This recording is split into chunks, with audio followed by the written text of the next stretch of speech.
बिंदु P पर विभव। अब सबसे पहले तो आप वो सूत्र लिख लीजिए जो एक अकेले आवेश के कारण विभव निकालने का होता है। वो होता है हमारा V बराबर 1/4πε0 Q/R।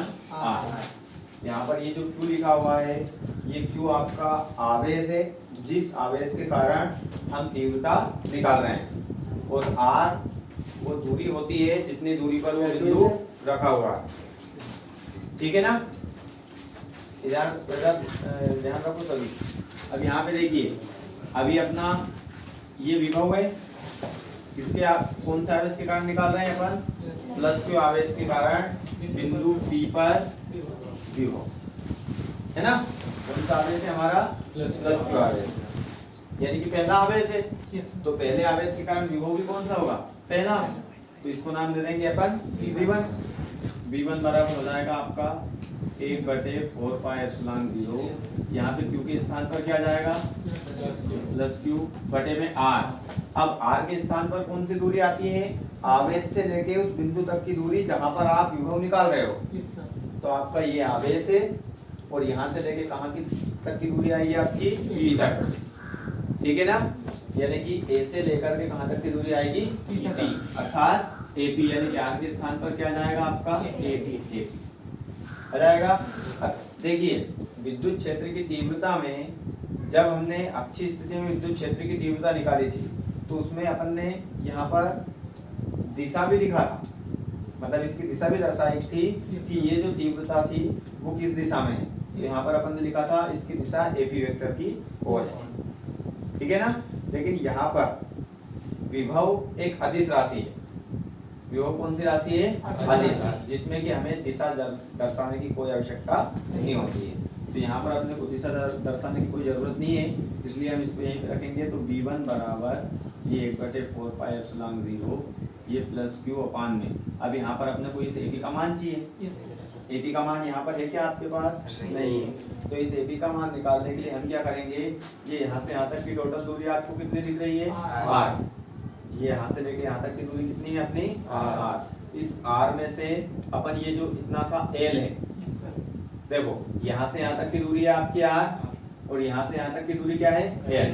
यदि अपन इस R में से L को माइनस कर देते हैं, R में से किसको घटा देते हैं? L को, तो कौन सी दूरी बच जाएगी आपके पास? AP बच जाएगी ना। यानी कि यहाँ पे इस AB के स्थान पर क्या लिख सकते हैं अपन? R minus L। ध्यान रखिएगा, विद्युत क्षेत्र की तीव्रता में और इसमें यहाँ पर एक डिफरेंस आ रहा है, और वो अंतर कौन सा है आपका? यहाँ पर स्क्वायर था उसमें, और यहाँ पर स्क्वायर नहीं है। ठीक है ना। फिर इसको दे दिया अपन ने समीकरण नंबर 1, क्योंकि आपका एक आवेश के कारण बिंदु P पर विभव निकल गया है ना। अब हम दूसरा आवेश लेंगे। दूसरा आवेश क्या है आपका? Minus Q। तो यहाँ पर लिखेंगे -Q आवेश के कारण बिंदु P पर विभव, है ना। अब कौन सा आवेश लिया हमने? -Q, मतलब दूसरा वाला आवेश। तो यहाँ पर विभव को अलग नाम देना पड़ेगा अपने को। तो ये विभव हो जाएगा आपका V2। यहाँ पर आप प्लस Q या माइनस Q भी रख सकते हैं, या फिर V1 V2 रख दो, कोई दिक्कत नहीं। ठीक है।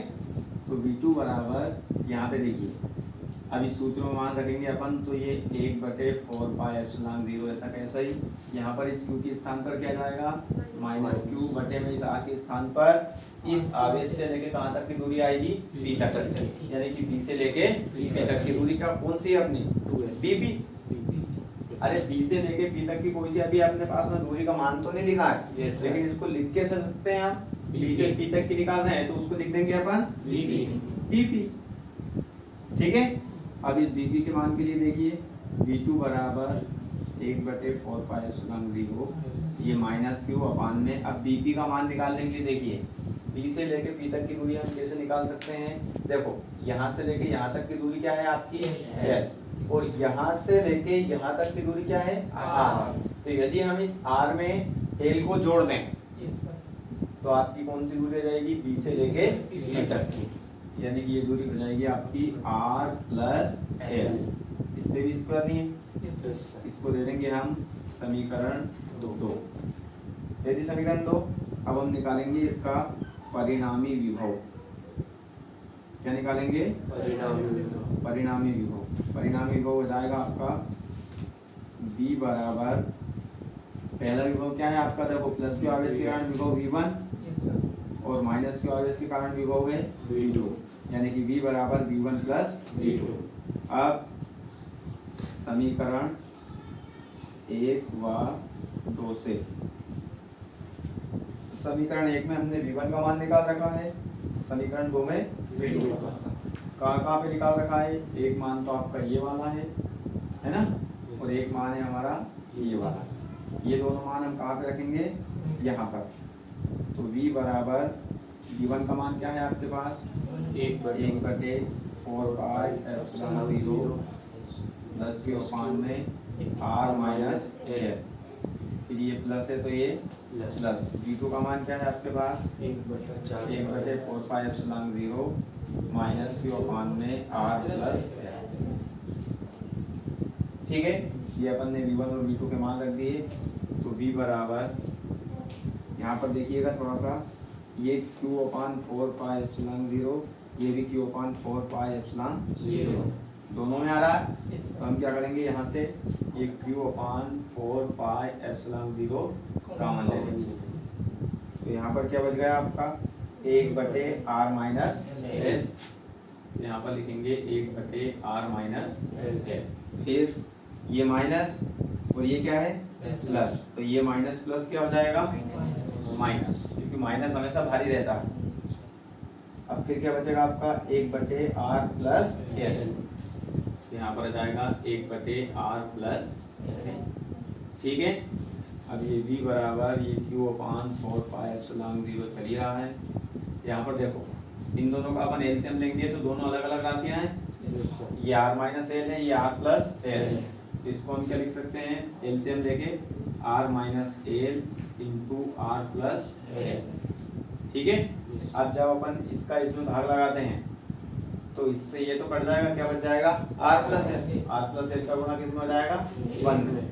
या फिर ऐसे समझ लो कि अपन ने इन दोनों का एलसीएम लिया, ये आया, इसका गुणा इधर हो गया, यानी कि r प्लस l का गुणा 1 में करेंगे अपन, तो r प्लस l, ये माइनस r माइनस l का गुणा 1 में होगा तो r माइनस l। अब ये v बराबर q/4 पाई एप्सिलॉन 0, यहाँ पर r plus l as it is, minus का गुणा r में करेंगे तो माइनस का r, माइनस का गुणा इस माइनस में करेंगे तो माइनस माइनस प्लस, क्योंकि अपन ने इस माइनस का गुणा कोष्टक के अंदर कर रहे हैं। तो ये माइनस माइनस प्लस और ये है। ठीक है, अब बटे में क्या चल रहा है आपका?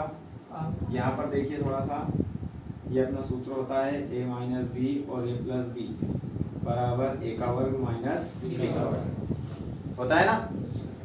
a minus B a plus B, तो इसको लिख सकते हैं हम a का वर्ग माइनस b का वर्ग। तो b बराबर q/4 पाई एप्सिलॉन 0 है ना। यहाँ पर ये माइनस r है, ये प्लस का r है, तो इस प्लस के r से माइनस का r कट जाएगा। क्या बच गया अब आपके पास? l और l, एक l और एक l कितने हो जाएंगे? इंटू में ये 2l, बटे में क्या चल रहा है हमारा? r² माइनस a स्क्वायर, ऐसा कैसे लिख दिया? ठीक है ना। अब यहाँ से चूंकि अपन ने विद्युत द्विध्रुव आघूर्ण पढ़ा था ना, विद्युत द्विध्रुव आघूर्ण, विद्युत द्विध्रुव आघूर्ण में क्या पढ़ा था आपने? कि एक आवेश और दोनों आवेशों के बीच की दूरी का गुणनफल। एक आवेश और दोनों आवेशों के बीच की दूरी का गुणनफल। ये एक आवेश है, ये दोनों आवेशों के बीच की दूरी है, इन दोनों का गुणनफल क्या कहलाता है आपका? विद्युत द्विध्रुव आघूर्ण, यानी कि P। तो B बराबर इस Q इंटू 2L के स्थान पर क्या लिखेंगे आप? P बटे में क्या है? 4 पाई एप्सिलॉन 0 और ये r² माइनस l², ऐसा कैसे लिख दिया? ठीक है, अब देखिए, यदि हम ऐसा करें, यदि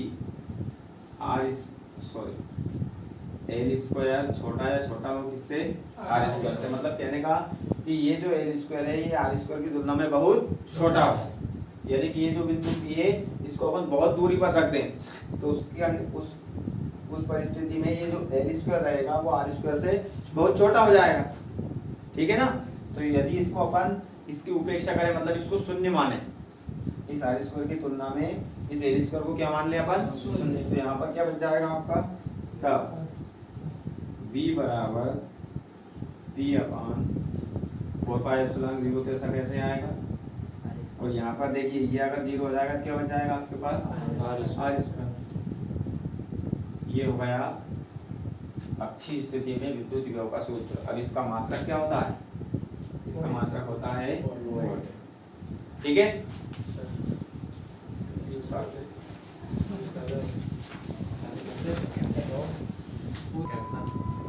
देखिए अब हमें पढ़ना है विद्युत द्विध्रुव के कारण निरक्षीय स्थिति में विभव, है ना। मतलब विद्युत द्विध्रुव की निरक्षीय स्थिति में हमें विभव की गणना करनी है। कौन सी स्थिति में, निरक्षीय स्थिति में।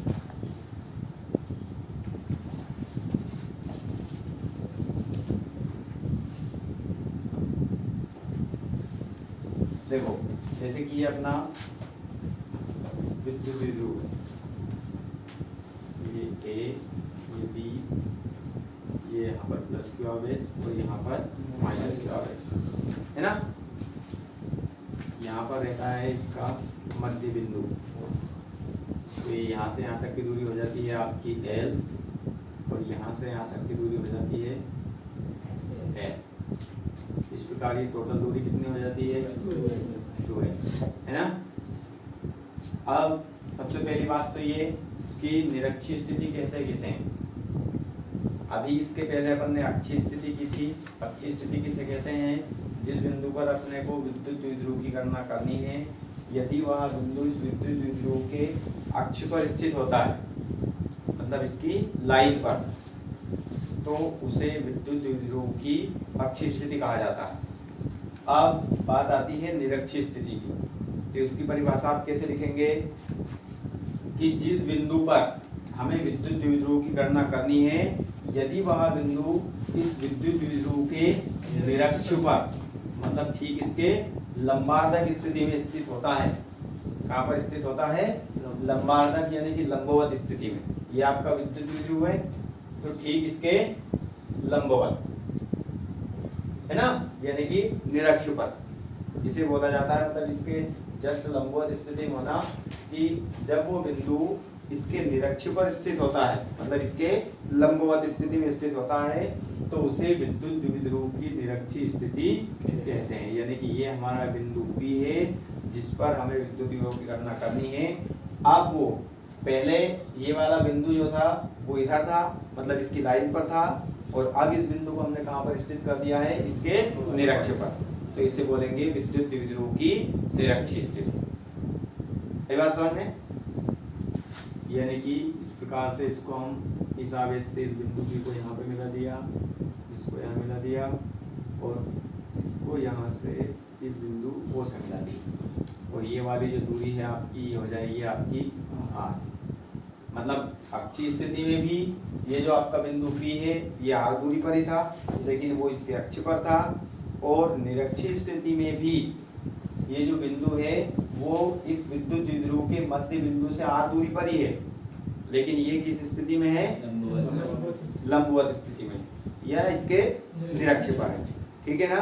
तो इसमें आपको वही बोलना है जिसमें हमने बोला था कि माना कि ये भी एक विद्युत द्विध्रुव है जो प्लस Q और माइनस Q आवेश से मिलकर बना हुआ है। इसकी प्रभावकारी लंबाई 2L है। इसके मध्य बिंदु O से लंबार्धक स्थिति में एक बिंदु P है जिस पर हमें विद्युत विभव की गणना करनी है। ठीक है।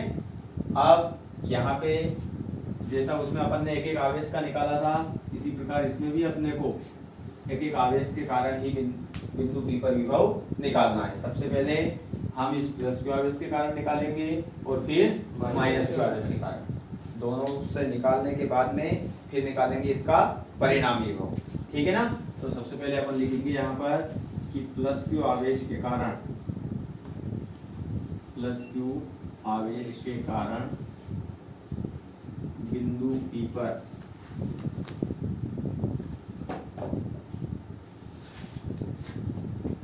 विभव, है ना।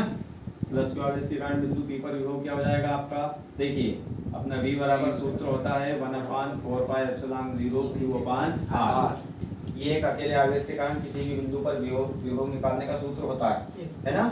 अब यहाँ पर अपन कौन सा आवेश ले रहे हैं, अपने पास में यहाँ पर दो आवेश है, एक प्लस है और एक माइनस है, मतलब पहले आवेश के कारण निकाल रहे हैं अपन, तो यहाँ पर विभव हो जाएगा आपका v1 हो जाएगा। तो v1 बराबर यहाँ पे ये 1/4πε0 एज इट इज, यहाँ पर ये जो q है इस q के स्थान पर कौन सा आवेश आएगा आपका प्लस q आवेश, ठीक है। और r के स्थान पर प्लस q आवेश से लेके p तक की दूरी आएगी, अर्थात a से लेके कहाँ तक की दूरी आएगी p तक की, यानी कि यहाँ पर r के स्थान पर आ जाएगा आपका a। इसको दे देंगे हम समीकरण 1। फिर अब दूसरा आवेश क्या है हमारा -q, तो यहाँ पर लिखेंगे अपन -q आवेश के कारण बिंदु P पर विभव,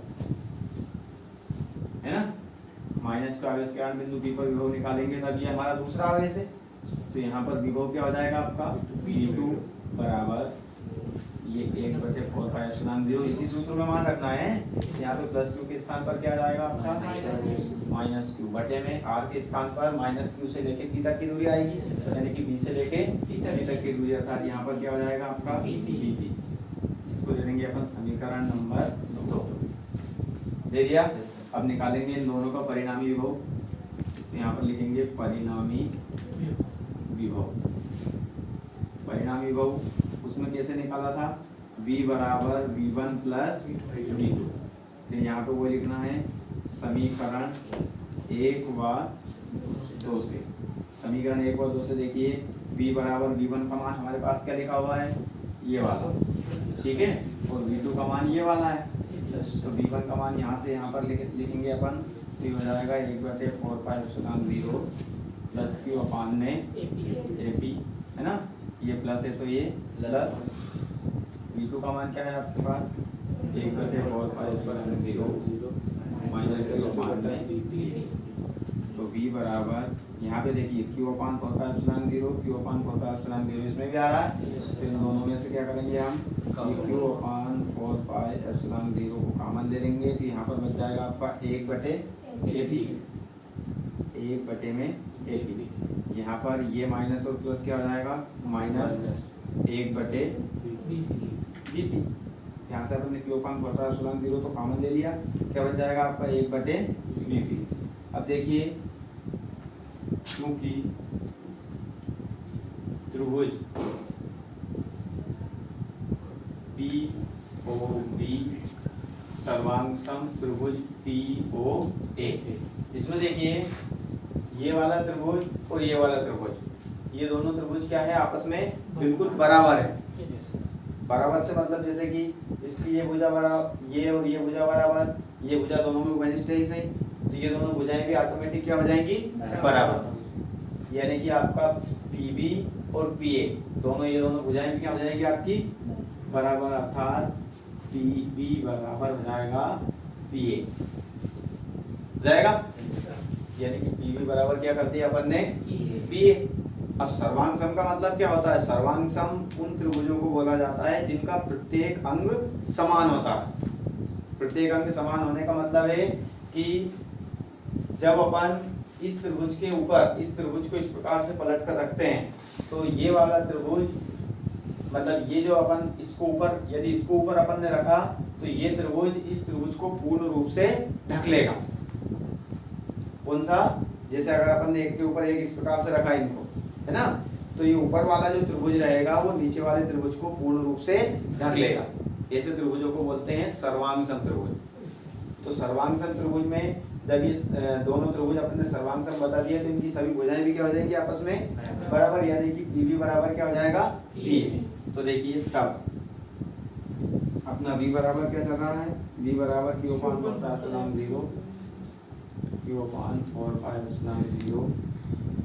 और यहाँ पर 1/AP माइनस यहाँ पर 1/, इस BP के स्थान पर हम क्या लिख सकते हैं, ये है AP, है ना, क्योंकि देखिए ये बराबर होने का मतलब ये होता है कि आप इसके स्थान पर ये और इसके स्थान पर ये रख सकते हैं। तो यहाँ पर इस बीबी के स्थान पर हम क्या लिख देंगे, ए बी, मतलब इस ए को आगे करके लिख दिया, ठीक है ना। अब यहाँ से देखिए ये 1/AP 10 का है और ये 1/AP काय का है, -10। इससे ये कट जाएगा, v बराबर बच जाएगा आपके पास q/4πε0 और यहाँ पर क्या बचा 0।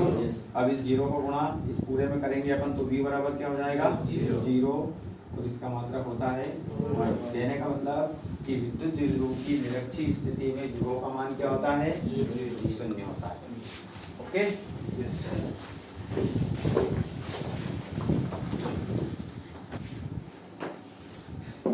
यहाँ पर अब अपने को पढ़ना है समविभव पृष्ठ, ठीक है ना।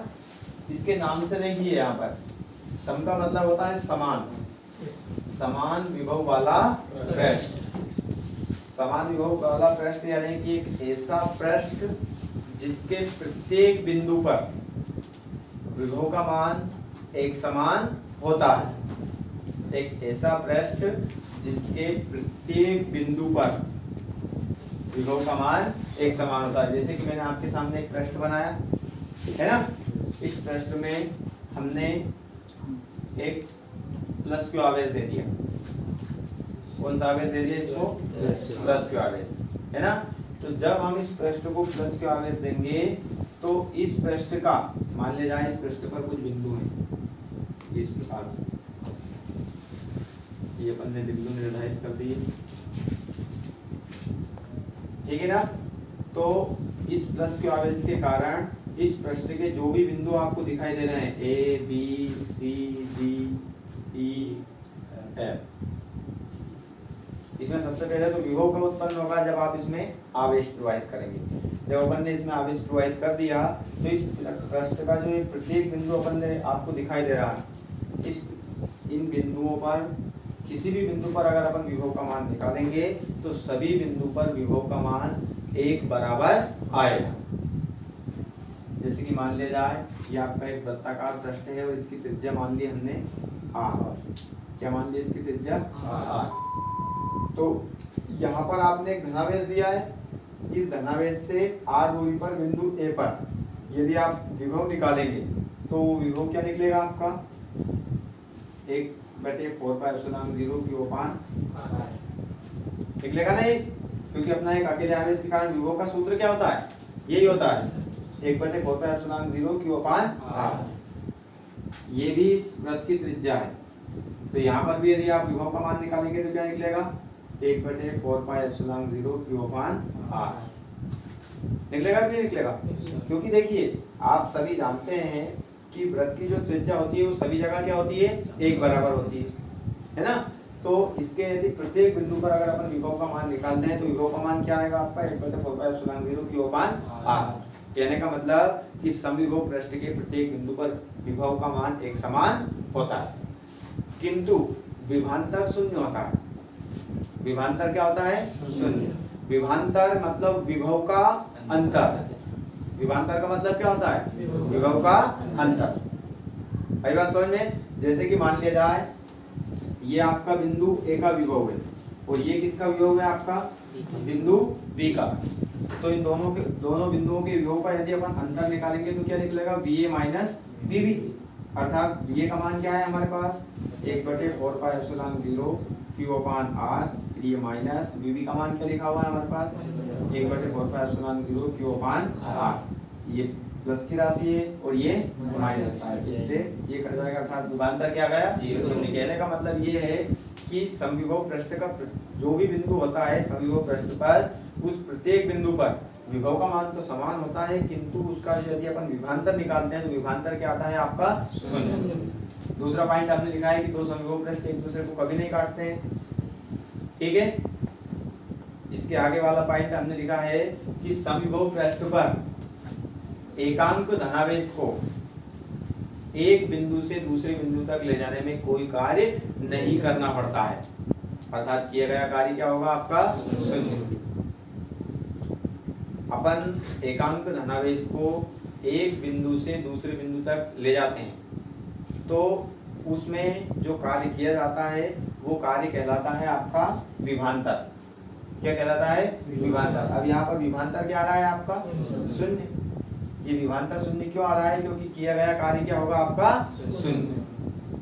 ठीक है ना। यदि अपन एकांक धनावेश को एक बिंदु से दूसरे बिंदु तक ले जाएंगे तो उसमें जो हमारा किया गया कार्य है वो क्या आएगा? शून्य। इसी कारण विभांतर क्या होता है आपका? अगला पॉइंट हमने लिखा है कि एक चालक का पृष्ठ समविभव पृष्ठ की तरह कार्य करता है। ये आपका एक चालक है। जब अपन इसमें आवेश देंगे तो इसके प्रत्येक बिंदु पर आवेश एक समान रूप से वितरित हो जाएगा, जिसके कारण प्रत्येक बिंदु का विभव क्या रहेगा?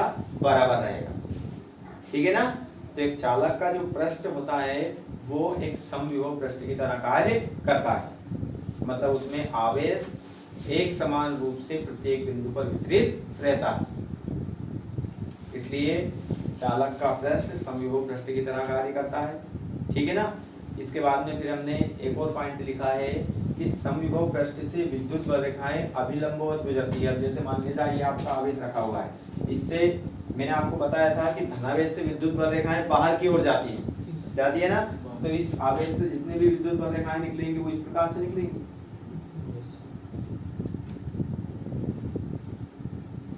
ठीक है ना। तो ये विद्युत बल रेखाएं कैसे गुजर रही है? इस पृष्ठ से अभिलंबवत, क्योंकि यहाँ पर कितने डिग्री का कोण बन रहा है? 90 डिग्री का। वृत्त की त्रिज्याएं वृत्त की परिधि के साथ में कितने डिग्री का कोण बनाती हैं? 90 डिग्री का। ये त्रिज्या है कि नहीं है? Yes sir. है ना। ये त्रिज्या है, तो जिस प्रकार से त्रिज्या यहाँ पर 90 डिग्री का कोण बनाती है, इसी प्रकार कोई सा भी आपका कैसा भी पृष्ठ हो, यहाँ पर तो मैंने वृत्ताकार पृष्ठ बनाया, जैसा भी पृष्ठ रहेगा ना उस पृष्ठ से विद्युत बल रेखाएं हमेशा कैसे गुजरेंगी? अभिलंबवत। जैसे कि मान लिया जाए ये आपका एक पृष्ठ है, तो इस पृष्ठ के सीधे अभिलंबवत इससे इसके भीतर से होकर के विद्युत बल रेखाएं गुजरती हैं। ठीक है ना। समविभव पृष्ठ मतलब विद्युत बल रेखाएं जो होती हैं वो समविभव पृष्ठ के अभिलंबवत गुजरती हैं। ठीक, ये होते हैं आपके समविभव पृष्ठ के कुछ बिंदु। कि सबसे पहले हमने लिखा था कि समविभव पृष्ठ के प्रत्येक बिंदु पर विभव का मान एक समान होता है, किंतु विभवांतर शून्य होता है। दो समविभव पृष्ठ एक दूसरे को कभी नहीं काटते हैं। चालक का पृष्ठ समविभव पृष्ठ की तरह कार्य करता है।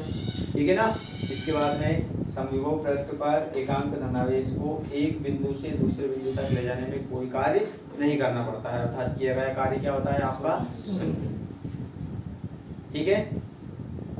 अगला हमने लिखा था कि विद्युत बल रेखाएं समविभव पृष्ठ से अभिलंबवत गुजरती हैं।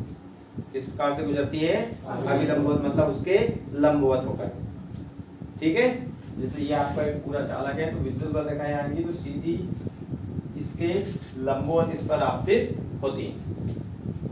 ये होते हैं समविभव पृष्ठ के कुछ बिंदु। एक और चीज मैं आपको बता दूं कि जैसे मान लिया जाए ये आपका एक समविभव पृष्ठ बना हुआ है। कौन सा पृष्ठ बना हुआ है? समविभव पृष्ठ के इसी के ऊपर मैंने यदि एक और पृष्ठ बना दिया इस प्रकार से, तो इस दूसरे पृष्ठ के प्रत्येक बिंदु पर भी विभव का जो मान है वो एक बराबर रहेगा। यदि हम एक समविभव पृष्ठ के ऊपर एक और पृष्ठ बनाते हैं, कोई सा बाहरी पृष्ठ, तो उसके प्रत्येक बिंदु पर भी विभव का मान एक समान रहता है। लेकिन ऐसा नहीं है कि जो इस पर रहा वो इस पर रहे। जैसे मान लीजिए जाए इसकी त्रिज्या r1 है, तो यहाँ से यहाँ तक की दूरी क्या हो जाएगी आपकी? r2 हो जाएगी ना। तो इस बिंदु पर विभव क्या आएगा आपका? फिर 1/4π0 q/r1। ठीक है ना। और यहाँ पर क्या निकलेगा? r1। तो इन दोनों का जो विभव है वो अलग अलग हो गया। हुआ कि नहीं हुआ? इसी प्रकार यदि यहाँ पर निकालेंगे तो यहाँ पर तो यही आएगा, मतलब जो यहाँ पर आया है वो इस बिंदु पर आएगा, वो इस बिंदु पर आएगा, लेकिन इसका और इसका दोनों का विभव जो रहेगा वो अलग अलग रहेगा। ठीक है ना। और जब विभव अलग अलग रहता है तो यहाँ पर आपको कुछ कार्य करना पड़ेगा, अर्थात विभवांतर शून्य नहीं होगा। जैसे अभी मैंने आपको बताया था कि समविभव पृष्ठ के दो बिंदुओं के बीच में, ये आपका एक समविभव पृष्ठ है, इसके कोई से भी अगर दो बिंदु लेंगे आप, तो उन दो बिंदुओं के बीच में विभवांतर क्या रहेगा? शून्य। लेकिन यदि आपने दो पृष्ठ बना दिए, कितने पृष्ठ बना दिए? दो समविभव पृष्ठ। एक तो ये पहले से था, एक और यदि इसके ऊपर बना दिया हमने, तो इसका एक बिंदु और इसका एक बिंदु, इन दोनों का जब अपन विभांतर निकालेंगे तो इन दोनों के बीच में विभांतर शून्य नहीं आएगा। यदि दो अलग अलग पृष्ठ है तो उन दोनों पृष्ठों के दो बिंदुओं के बीच में विभांतर कभी भी शून्य नहीं आता है। हाँ, यदि एक पृष्ठ है, एक समविभव पृष्ठ है, उसके दो बिंदुओं के बीच में यदि अपन विभांतर निकालते हैं तो उनका विभांतर क्या आता है? शून्य। ओके, ले जाएगा यार।